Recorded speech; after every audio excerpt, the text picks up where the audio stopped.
Game of thrones का पहला prequel house of the dragon शुरू होने के बाद ये बात तो मैं कह ही सकता हूँ कि हम सब अपने परिवार के उम्मीदों के गुलाम हैं। खैर एपिसोड 1 का मेजर कंसर्न यही है कि इस आयरन थ्रोन के एयर्स के कॉन्फ्लिक्ट्स के ऊपर ये कहानी चल रही है कि अब इसका विरासत को कौन हैंडल करेगा, अब इसका मालिक कौन बनेगा, जिसको समझाते हुए ये एपिसोड 2 पार्ट्स में डिवाइडेड है। मतलब कि पहले का 25% हरेनहॉल का प्रोलॉग और फिर प्रेजेंट की कहानी किंग्स लैंडिंग की चलती है। खैर जॉर्ज आर मार्टिन की कॉम्प्लिकेटेड फैमिली ट्री तो काफी कंफ्यूजिंग है, मगर अपने लेमन्स टर्म में ये बात जान लो कि जेहेरेस वन टारगेरियन ने वेस्टरोस के लॉर्ड्स के सिलेक्शन से विसेरिस वन टारगेरियन को अपना उत्तराधिकारी चुना, जो कि उसके चौथे बेटे का बेटा था। मगर गद्दी का एक और हकदार थी the queen who never was, princess Rhaenys, जो कि जेहेरेस की ओल्डेस्ट ग्रैंडचाइल्ड थी। अब खैर खानदान में टेंशन तो था, मगर सिविल वॉर को अवॉइड किया जा सकता था। अब प्रेजेंट किंग्स लैंडिंग में विसेरिस के शासन को 9 साल बीत चुके थे। उसकी बीवी एमा भी प्रेग्नेंट थी अपने आखिरी बच्चे के साथ, जिसका पहला बच्चा रेनेरा टारगेरियन रही। एमा के लिए बहुत ही मुश्किल समय था, क्योंकि वो अपनी बॉडी को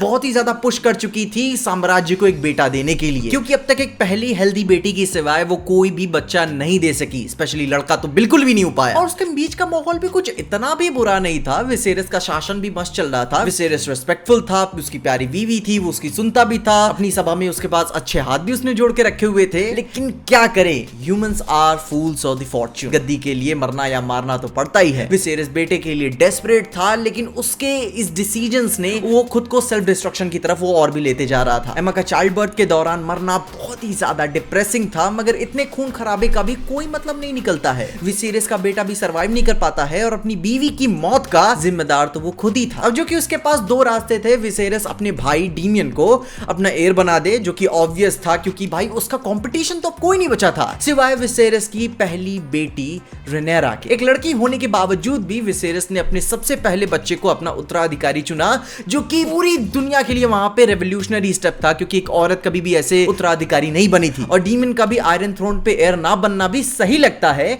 क्योंकि उसकी हरकतें भी डीमन जैसी थी। खैर अपना यह एपिसोड कुछ नए राज और नई कहानियों के साथ भी एंड होता है। अब खैर इन लेमन्स टर्म में बात करके ये बात तुमने थोड़ी सी रियलाइज करी कि अपन कहानी की रिच हिस्ट्री में कितना ज्यादा डूब रहे हैं और डूबना चाहते हैं। एपिसोड में पर्सनली बहुत ही एंजॉय किया। डीमन की हरकतों में मेरे को रामजे बोल्टन वाली आदतें दिखती हैं, उसकी छाया है, और इसका वायलेंस और ब्लडीनेस कहानी के थीम के साथ ऑनेस्ट है। इस राजघराने में मौत का नंगा नाच होता है, अपन सबको पता है, और जो कि बहुत ही अनसेटलिंग है। तुम्हें देख के अफसोस होने लगता है कि मैं क्या देख रहा हूं, इतना बुरा कोई कैसे डिजर्व कर सकता है, ये नहीं हो सकता। एंड दैट्स व्हाई जीओटी की दुनिया को लोग पसंद करते हैं, क्योंकि अगर चीज कोई बहुत ही ज्यादा फक्ड अप हो जाती है तो वो बहुत ही ज्यादा रियल लगने लगती है। एक्टिंग ओवरऑल सबकी अच्छी है, और पर्सनली किताब ना पढ़े होने के बावजूद भी मुझे थोड़ी बहुत फील आ गई है कि कौन सा कैरेक्टर्स किसके साथ कहां पे जाएगा। जैसे कि हाई टावर का अपनी बेटी विसेरिस को कंफर्ट करने के लिए भेजना, वो भी समझ में आने लगता है, और डीमन का रेनेरा के लिए एक दूसरे को कंसर्न भी दिखाना कि भाई कभी यह प्यार रिश्ते में बदल जाए पता नहीं चलेगा। मगर खैर जीओटी की दुनिया को देखकर इतना तो बात रियलाइज हो चुकी है कि कौन सी बकचोदी कब हो जाए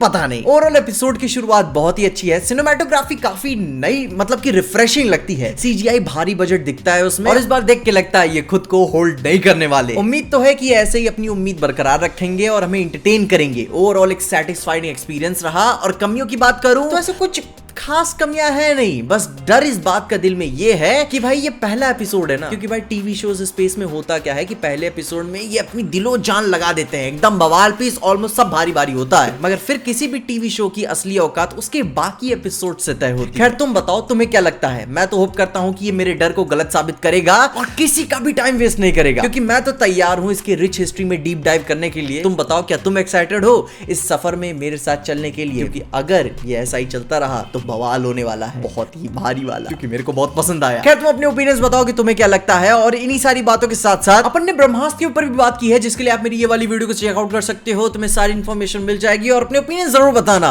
मगर तब तक के लिए देखते रहिए पीजे एक्सप्लेन।